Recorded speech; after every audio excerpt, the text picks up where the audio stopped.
ma hakkasin muusikaga tegelema, no ma arvan, et kui tegelemise mõttes nagu mõelda, siis võib-olla kuskil 96-97.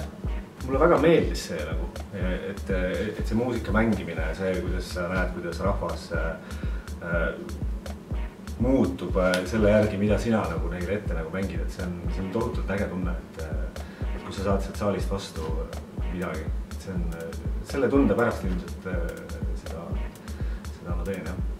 Ma tegin Swinglisti selle playlisti või selle valiku puhtalt selle järgi,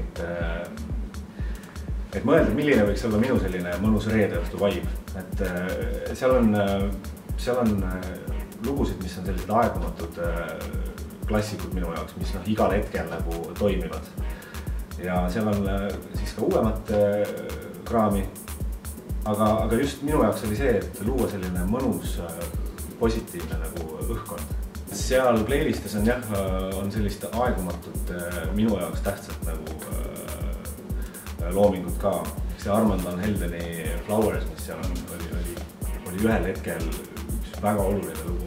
See on kuidagi ja mõjutab mind siiamaani, et seal on veel teisi selliseid asju, mis on minu jaoks nagu kuidagi, ma ei tea, paned ükskõik millisel ajahetkel peale ja töötab.